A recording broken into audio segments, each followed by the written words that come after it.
ప్రయోజనాత్మకంగా సినిమాలు తీస్తే జనం ఆదరిస్తారు. కొన్ని ఒక్కోసారి మంచి సందేశం ఇచ్చే సినిమాలు సరిగా కాకపోవచ్చు. అయితే దానికి నష్టాలు వస్తున్నాయి. అందుకే ఎక్కువ మంది అవి చేయడం లేదు. కొంతమంది ఎక్కువ ఖర్చు పెడుతున్నారు. 500 కోట్లు 1000 కోట్లు 2000 రూపాయలు ఖర్చు పెట్టి భారీగా చిత్రీకరించి దాన్ని రిలీజ్ చేసినప్పుడు ప్రజల చేత భారతదేశ పద్ధతిలో ఎక్కువ డబ్బులు వసూలు ప్రయత్నిస్తున్నారు. బ్లాక్ టికెట్లు అమ్ముకొని ప్రయత్నిస్తారు, ఎక్కువ టికెట్ అమ్మడానికి ప్రయత్నిస్తారు. ప్రభుత్వంతో ప్రోత్సాహం పొంది కూడా ప్రభుత్వం తరపునే టికెట్ ప్రైస్ పెంచుకోవడానికి ఉపయోగపడేటువంటి పద్ధతులు చేస్తా ఉన్నారు. ఇది ఒకవైపు 1000 కోట్ల రూపాయలు ఖర్చు పెట్టారంటున్నారు, ఇంకొక 2000 కోట్ల రూపాయలు మాకు లాభం వచ్చాయంటున్నారు. అటువంటిప్పుడు ప్రభుత్వం ఎందుకు ప్రోత్సహించాలా? ఎందుకు టికెట్ పెంచుకుని ఏర్పాటు చేయించాలా? ఇది ఒకటి. రెండవది, ఒక సందేశాత్మకమైనటువంటి సినిమాలు తీస్తే జరిగిందని కోప్పడరు, కానీ క్రైమ్ అశ్లీలత ఇది ప్రోత్సహిస్తా ఉన్నారు. అందుకే డబ్బులు రావాలి కాబట్టి సరే అది కళాం తల్లి తటారు పడుకోండి. కానీ ఒక వికృత రూపంలో ఉన్నటువంటి ఒక అశ్లీల పద్ధతిలో ఉన్నటువంటి ఒక క్రైమ్ నేరపూరితమైనటువంటి ఈ సంఘటన తీసుకొని పెద్ద ఎత్తున సినిమా తీస్తామంటే దాన్ని ప్రోత్సహించాల్సిన అవసరం ఎందుకు వచ్చింది? అదే సినిమా తీస్తున్నారు, రోడ్ షోలు చేసుకొని సినిమా హాల్లోకి వెళ్ళి పద్ధతి రావడం వేరు. అది జనం ఎట్టబడుతున్నారు. సహజం, జనం వెంటబడే సహజం. జనం తప్పడానికి వెళ్ళా. అలాగా ఒక సందర్భం వచ్చినప్పుడు కళాకారులు ఏ విధంగా ఉండాలి, దాన్ని ప్రోత్సహించే పరిశ్రమ ఎట్లా ఉండాలి, దాని ప్రజల సందేశాత్మకంగా లేదా అది చూడాలి.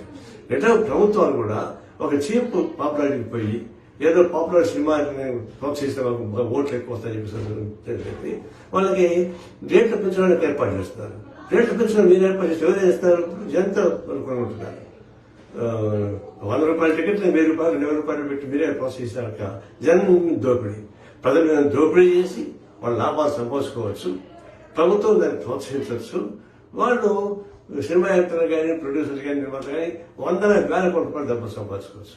ఇది మనకి కనిపిస్తా ఉన్నట్టు లేకపోతే ఆ నేపథ్యంలో పుష్ప సినిమాను మనం చూడాలి. పుష్ప సినిమా ఏంటి? అది క్రైమ్ సినిమా బాగా చూస్తారన్నమాట వాస్తవమే. కానీ పేరు మోసిన ఎర్ర చదవ స్మగ్లింగ్ ఒక అంశాన్ని ఇతివృత్తాన్ని తీసుకొని దాన్ని ఒక హీరోయిన్గా సృష్టించి దాన్ని యూత్ కి అట్రాక్ట్ చేయించి చివరికి అశ్లీల పూర్తితో కూడినటువంటి సినిమాలు. చివరికి రష్మిక చెప్పింది బాధపడుతూ, నాకు ఇష్టం లేదు ఫీలింగ్ డాన్స్ వేయడానికి, కానీ తప్పనిసరిగా నిర్మాత ప్రోత్సహించడం వల్ల చేయాల్సి వచ్చింది. అలాంటి మహిళలు ఎంతో మంది ఆత్మాభిమానం చంపుకొని ఆ కళా పోషణ ఉన్నటువంటి చూస్తా ఉన్నాం. దీనికి ఎగ్జాంపుల్ రష్మిక ఇచ్చేటువంటి స్టేట్మెంట్. ఈ పద్ధతుల్లో హ్యూమినేట్ చేస్తూ మానవతను హరిస్తూ మీరు ప్రోత్సహిస్తారంటే అది ఆదర్శవంతం కానే కాదు. దీన్ని నేను ఘటన జరిగింది, ఒక ఆమె చనిపోయింది, ఒక పిల్లవాడు దీనిలో కోమాలో ఉన్నాడు, తీవ్ర నష్టం. 2 కోట్లు కాదు 1000 కోట్లు ఇచ్చినా కూడా ప్రాణం తెచ్చిపెట్టారు. అందులో వయసులు పెద్దది కాదు. అయినా సరే నిర్మాతలతో కలిసి డబ్బిస్తూ ఉంటారు. ప్రభుత్వం కూడా సహాయం చేస్తానంటుంది. మనమంతా అందరూ కూడా సహాయం చేయాల్సిందే. అయితే ఇప్పుడు చర్చ జరగబోతూ ఉన్నాయి.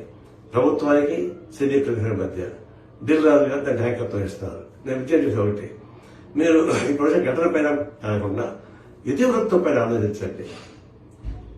ప్రజలపైన భారం వేసే పద్ధతిలో మీరు రైతులు పొందవచ్చండి. అది చేయడం వల్ల మీకు నష్టం వస్తున్నప్పుడు లాభం లేదు. ఇది భవిష్యత్తులో మీరు మీ హద్దులు దాటకూడదు, ప్రభుత్వం కూడా చీప్ టాక్టిక్స్ కోసం పాల్పంచుకోకూడదు. ఇట్లాంటి వాటికి ప్రోత్సహించి మీరు టికెట్లు ఎక్కువ పెట్టి అమ్ముకోండి అని చెప్పడం అంటే అది బ్లాక్ మార్కెట్ అని ప్రభుత్వం ప్రోత్సహిస్తున్నట్లెక్క.